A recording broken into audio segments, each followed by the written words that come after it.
When you think about it, you think about this game of football, it doesn't happen from the stadium to here. It happens right here.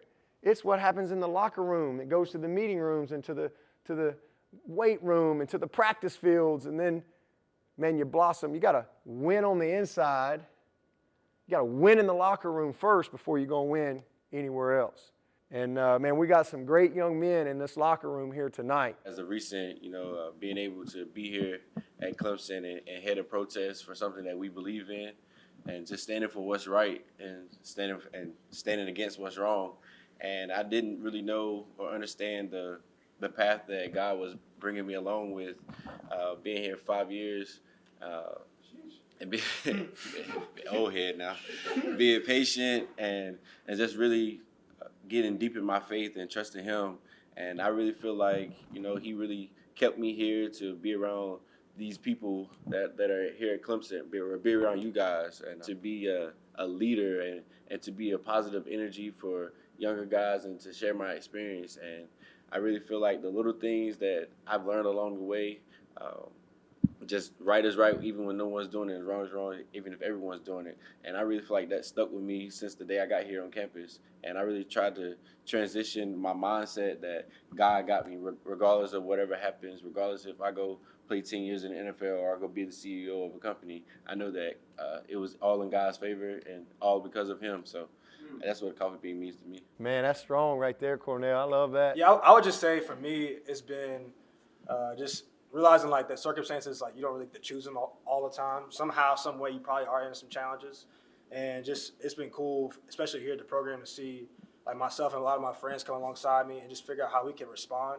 Ultimately, I have a choice in everything to not just be a victim by like my circumstances. I can blame a lot of things. You do have moments where you do get sad. Like I think that's a part of it all, and you like don't know where to go, but at the same time, just figuring out how to respond. And I think it's been cool to see. Like even recently and everything going on in the world, seeing like the social injustice, just seeing my teammates, all of us kind of rally together in this crazy time that it is. I know you guys are watching from wherever you're from and realizing it's crazy times like Corona, everything going on, but ultimately we're like respond in a way that's like that creates that change in a positive way, that shines some light, and ultimately try to be an example. Like we're not perfect, none of us are by any means, but we're all trying to figure it out. And I like think about myself when I first came into college. Like everybody comes in like ready to play, ready to be the guy. And, you have to, like, learn to be patient in things. And so, that translates off the field, too. Things might not change right when you want them to. But, if you stay focused and, continually work and you get people surrounding you that, like James said, will help you achieve your goals and help you stay focused and help you get what you need to get done, then I feel like that's how you really create change, because not too many things happen overnight. Rome wasn't built in a day. Things are happening. And I feel like it's easy, to go through your everyday routine and just, miss some things that's been happening. Some things have been happening for a long time, some things like just happened recently.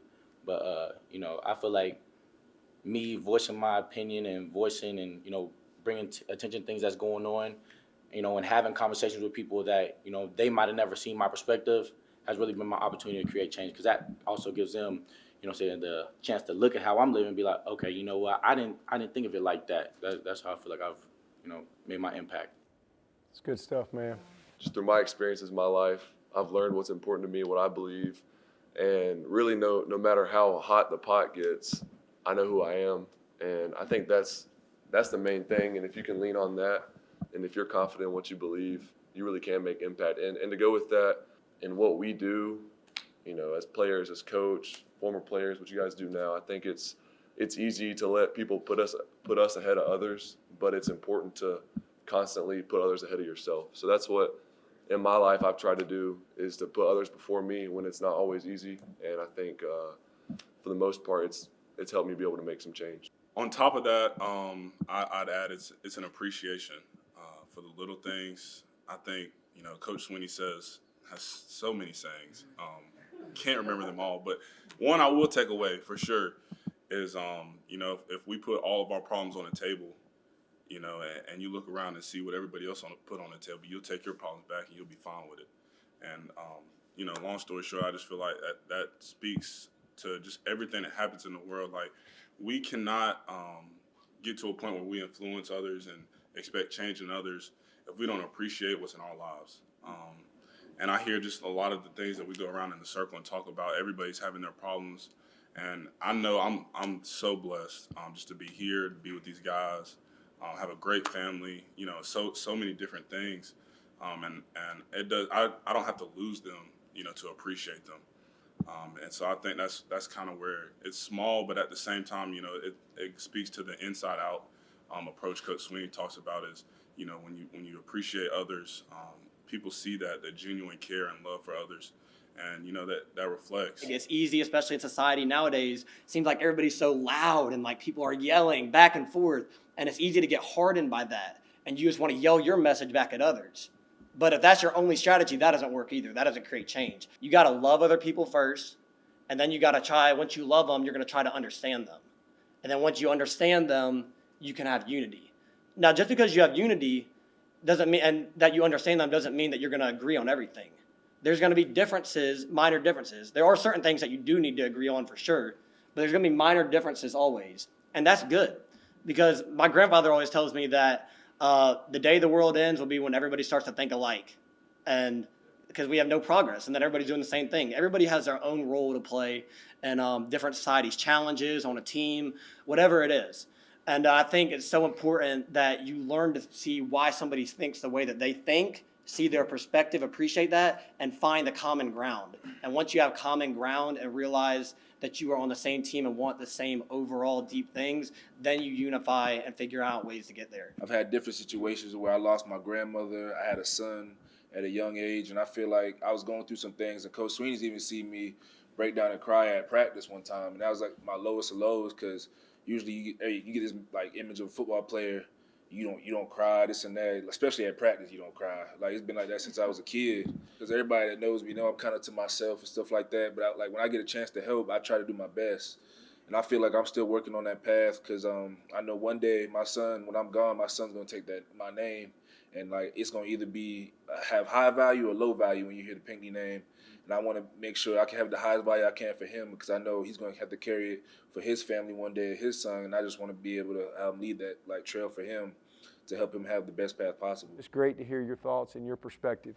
And how about you, Bach? The first thing it starts with is having a conviction in who you are and what type of person you want to be. And it's a deeply rooted and unwavering conviction. I think that's what the first thing has to be. You have to know yourself in order to impact other people. And I think the second thing that I think about, which is I think sometimes maybe overlooked, is what you just alluded to, and that's surrounding yourself with like-minded people and people that will lift you up. And having the humility to accept constructive criticism, to hear different perspectives, and get guided. I think that nobody can do it alone. And once you know who you are, you know what you want to go, know where you want to go, and you have the people surrounding you to help you get there, I think you can have a very clear vision on what your life can look like. And, luckily here at Clemson, I'm sitting in a room right now with a bunch of guys that fit that description. And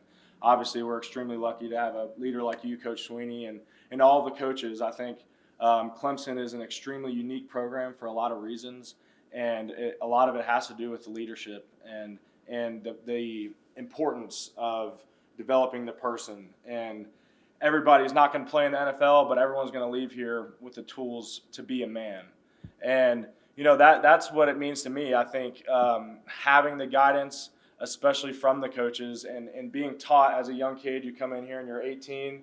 A lot of us think we have it figured out, but we don't. And you can get here and be a third-year player, fourth-year player, fifth-year player, and onward, and you have a very clear vision for what you want your life to look like, and you can, in turn, change your family, you can change your workplace, and you can change your community.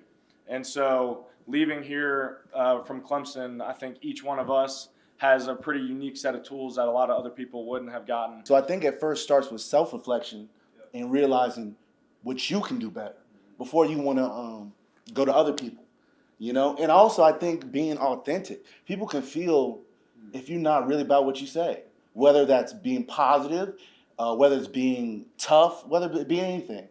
And I think, when you're authentic, you subconsciously give people permission to be themselves as well. And when you have people being themselves, that's when magic gets made, because now those questions that someone might be afraid to ask or talk about, they'll talk about it with you, because you won't judge them. I've had amazing teammates, Wrench being one of them, and a lot of y'all in here, and that's my roommate, and my boy Denzel, who's not here, who I thought had a huge impact on the team about spreading joy and positivity, even when things were going his way in this program for what he wanted. Not one day have I seen that man come in and not be positive and spread light. And I took a big things from my teammates, man. I think it's being, a positive influence and having a positive impact on whatever challenge you may be facing in your life, whether that's your family, your job, your team, your friends. It's shining a light on what's right and what's good. And if you do that consistently, over time, it does create the change. We always talk about leading by example around here, and just being one yourself, man, it's contagious. You talk about, does this not give you hope to know that this is the type of young people that are stepping into the world as our future leaders and so forth? It's awesome. But man, we got a unique opportunity every single day. The things that you do on the field, the things that you do off the field within the communities, to fill up other people's pages, man. How often can you really do that, man? How many people can actually say that? Man, it's unique. And what you guys are saying, the conversations, the hugs, it means something to people, right? You might not think it's a big gesture, but whatever you do, man, that's gonna make or break somebody's day. The one fortunate part about playing here, man, and the things that we were able to accomplish and the things that I was able to do that you guys are all doing, is that it puts you guys in unique situations. And the way that you carry yourselves within the community, the things that you do, that leads on to what they do within the community too. And you guys have crushed it, man. This has been super fun for me. Again, being a former player, to be back here to hear this from you guys, because the future is so bright. I think for this country, when you look at the roots of who we are and the people that are rising in it right now, we're going to be in a fantastic place, and I can't wait for you guys to grow up and to figure out whatever you're going to do one day, whether it's a CEO or whether it's just working in the communities. I know it's going to be a better place with you guys in it.